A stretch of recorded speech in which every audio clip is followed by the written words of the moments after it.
శ్రీమాత్రే నమః. Welcome to Sadguru జ్యోతిషాలయం.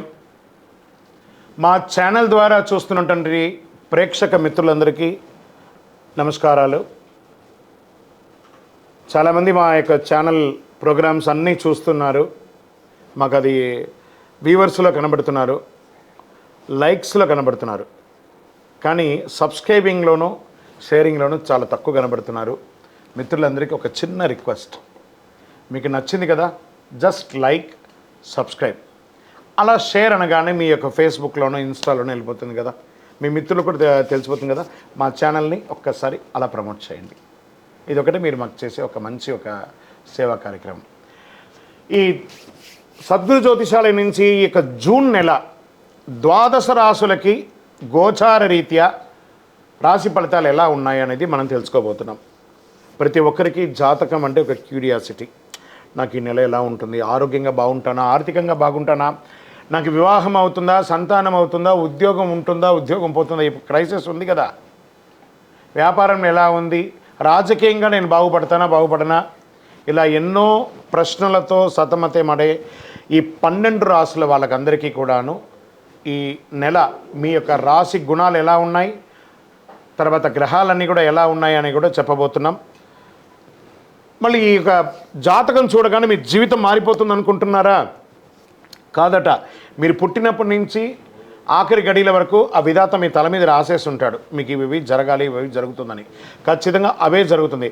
మరి మీరు ఎందుకు చెప్తున్నారండి అని అంటే, ఒక వెళ్తున్నటువంటి ఒక దారిలో స్పీడ్ బ్రేకర్స్ మధ్యలోనే పుట్టుకొస్తుంది కదా రోడ్లో, అలాగే ఈ స్పీడ్ బ్రేకర్స్ అనమాట ఈ యొక్క జాతకం. అలా మీరు క్షేమంగా వెళ్ళాలి, ఇక్కడెక్కడ స్పీడ్ బ్రేకర్స్ ఉన్నాయి, జాగ్రత్తగా ఉండండి అని తెలిపే ఒక ప్రక్రియ మాత్రమే ఈ యొక్క జాతకం. తర్వాత చాలామంది ఈ యొక్క జాతకం తెలుసుకోవాలనుకుంటారు. మా లాంటి వాళ్ళ దగ్గరనో లేదా చాలామంది సద్గురువుల దగ్గర అంతా కూడా అడుగుతూ ఉంటారు, గురుగారు నాకు చాలా అప్పులు ఉన్నాయి, నాకు ఈ జాతకం చెప్పనంటే, అప్పులు ఉన్నాయనంటే అప్పులు తీర్చండి, ఉద్యోగమో వ్యాపారమో చేసి జాతకం చెప్తే అప్పులు తీరవు. క్లియర్ ఒకటి. తర్వాత మీరు తెలుసుకోవాలనుకుంటున్నారు, మీ పరిసర ప్రాంతాల్లో ఉన్నటువంటి గురువులనో లేకపోతే మా దగ్గర అడగాలనుకున్నాను అనుకోండి, ఇల్లీగల్ అఫైర్స్ గురించి ఏది అడగండి. మనం తప్పులు చేసి వాళ్ళని అడగడం ఏంటి, అది కాదు, అలా కూడా అడగకూడదు. తర్వాత చిన్నపిల్లలు ఖచ్చితంగా 21 సంవత్సరాల లోపు వాళ్ళు ఈ జాతకాలంతా కూడా చూడకండి.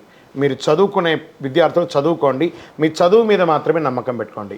మరియు ఇంకొక రిక్వెస్ట్, 60 నుండి 65 సంవత్సరాల పై చిలుకు వాళ్ళు దయచేసి జాతకం చూడక్కర్లేదు. ఎందుకంటే 60 సంవత్సరాల్లో మీరు 60 వసంతాలు చూసుంటారు, తెలుగు అన్ని రాసుల్ని మీరు చూసుంటారు, కాబట్టి మీరు దైవానికి సమానం, కాబట్టి మీరు జాతకం తెలుసుకోకర్లేదు. మీ ఆరోగ్యం పట్ల మాత్రం జాగ్రత్త చేసుకుంటాం.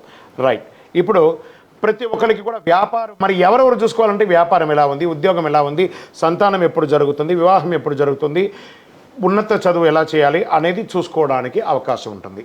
మరి ఆ గోచార రీత్యా 12 రాశులకి ఇప్పుడు మనం తెలుసుకోబోతున్నాం. జ్యోతిశాస్త్రరీత్యా 12 రాశుల్లో 8వ రాశి అయినటువంటి వృశ్చిక రాశి మిత్రులారా, మీరు విశాఖ నక్షత్రం 4వ పాదం, అనురాధ నక్షత్రం 1, 2, 3, 4 పాదములు, జ్యేష్ఠ నక్షత్రం 1, 2, 3, 4 పాదములకు సంబంధించిన మీరు వృశ్చిక రాశి వారిగా పరిగణించబడుతున్నారు. ఈ నెల మీకు శుభాశుభ ఫలితాలు ఎలా ఉన్నాయనంటే, అర్ధాష్టమ శని అయితే ఉంది, కానీ గురు భగవానుడు చాలా యోగంగా ఉన్నాడు జూన్ నెలలో. సూర్యుడు సప్తమ అష్టమ స్థానంలో ప్రతికూలంగా, కుజుడు షష్టమ స్థానంలో అనుకూలం, బుధుడు సప్తమ స్థానంలో అనుకూలం, గురుడు సప్తమ స్థానంలో అనుకూలం, శుక్రుడు అష్టమ స్థానంలో అనుకూలం, శనీశ్వరుడు అర్ధాష్టమ స్థానంలో ప్రతికూలం, రాహు పంచమ స్థానంలో ప్రతికూలం, కేతువు ఏకాదశ స్థానంలో అనుకూలం. అంటే మెజారిటీ ఆఫ్ గ్రహాలన్నీ యోగంగా ఉంది. ముందు ఇల్లు కట్టుకునే అవకాశం చూడండి, ఇల్లు, వాహనం, భూమి యోగం కలిసి వచ్చేస్తుంది. బంధువర్గాలతో మంచి సత్సంబంధాలు పెరుగుతుంది. వ్యాపారస్తులకి ఈ మాసం కొన్ని చిన్న చిన్న ఇబ్బందులతో సాగినప్పటికీ చాలా అద్భుతంగా ఉంటారు. Expansion of your business is good. అద్భుతమైనటువంటి లాభాలతో ఈ నెలంతా కూడా ఉంటారు. ఈ నెలే కాదు, రానున్న రోజులంతా కూడా కొంచెం బాగుంటుంది. కొత్త వ్యాపారం ప్రారంభించే అవకాశాలు ఉన్నాయి. ఆర్థికంగా ఇబ్బంది ఉన్నప్పటికీ వాటిని అధిగమించి ఫలితాలను సాధిస్తారు. కొంత అధిక ఖర్చు చేస్తారు. మీరు భాగస్వామి వ్యాపారంలో మంచి అవగాహన, నమ్మకం ఏర్పడుతుంది. చిన్ననాటి మిత్రులను కలుసుకుంటారు, వారితోటి ఆనందంగా గడుపుతారు, అనేక విషయాల్లో చర్చిస్తారు. వివాహాలు, శుభకార్యాలు ఫలిస్తాయి. శుభకార్యాలకి సమయాన్ని కేటాయిస్తారు.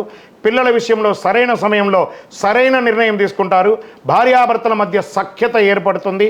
తీర్థయాత్రలు, విహారయాత్రలు చేస్తారు. ఉద్యోగస్తులకి, సహ ఉద్యోగులకి కొంత ఇబ్బంది ఉంటుంది, పరిష్కారం చేసుకుంటారు ఖచ్చితంగా. అనవసరంగా రాంగ్ వివాదాల్లో ఎంటర్ అవ్వకండి. సఖ్యతతో ఉండడానికి ప్రయత్నించండి. అధికారుల అండ మీకు కలుగుతుంది. ఉద్యోగ స్థానాల్లో మంచి గుర్తింపు పొందుతారు. ఉద్యోగ ప్రయత్నం చేసే వాళ్ళకి ఇది ఒక మంచి సమయం. పనులు వాయిదా వేయడం మంచిది కాదు, చక్కదిద్దుకొని చెయ్యండి. ఏదైనా గడ్డు పరిస్థితి ఉంటే విరమించుకోవడం మంచిది. ప్రణాళికాయుక్తంగా పనులు చెయ్యండి.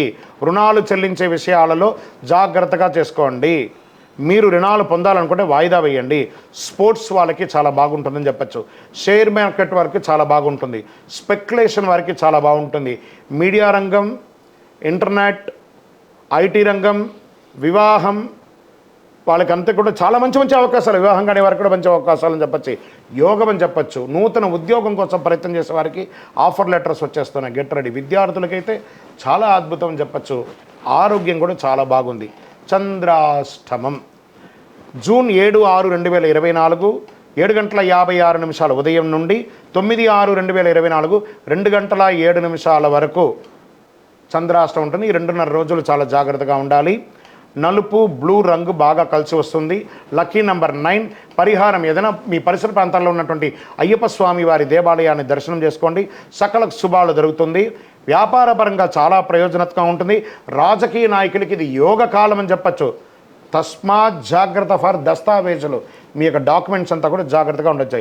మీ యొక్క గోచార ప్రకారం మీ జాతకాన్ని ఇప్పుడు చెప్పాం కదా, మీ వ్యక్తిగత జాతకం తెలుసుకోవాలనుకుంటే మీ పరిసర ప్రాంతాల్లో ఉన్నటువంటి సద్గురువుని, జ్యోతిషాస్త్ర నిపుణుల్ని సంప్రదించండి.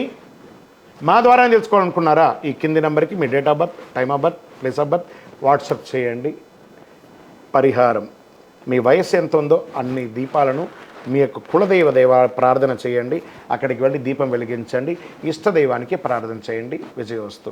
ఈ 12 జ్యోతిష శాస్త్రం ద్వారా 12 రాసుల వారికి మనం గోచార ప్రకారంగా చెప్పుకున్నాం కదా. మీరందరూ కూడా ఆయురారోగ్య, ఐశ్వర్య, భోగభాగ్యాలతో ఉండాలని ఆ అఖిలాండ కోటి బ్రహ్మాండ నాయకుడు శ్రీ ధర్మశాస్త్ర అయ్యప్ప స్వామి వారిని ప్రార్థన చేస్తున్నాం. మీరు తిరుపతికి వచ్చినప్పుడు మనము జీవకోన అనే ప్రాంతంలో కపిలి తీర్థానికి దగ్గరలో బ్రహ్మశ్రీ డాక్టర్ చంద్రమౌళి గురుస్వామి గారు అయ్యప్ప స్వామి వారికి 18 అవతారముల దేవాలయాన్ని నిర్మించి సమాజానికి అంకితం ఇచ్చున్నారు. ఆ దేవాలయంలో అడుగు పెట్టాలంటే పూర్వజన్మ సుకృతం ఉండాలి. అలాంటి అద్భుతమైనటువంటి దేవాలయాన్ని మీరందరూ వచ్చి దర్శనం చేసుకోవాలని కోరుకుంటున్నాం. మీకోసం, మీ యొక్క యోగక్షేమం కోసం ఎప్పుడూ ప్రార్థన చేస్తూ ఉంటాం. వందే మాతరం, వందే మాతరం, వందే మాతరం. చంద్రమౌళి వెంకటేష్ శర్మ.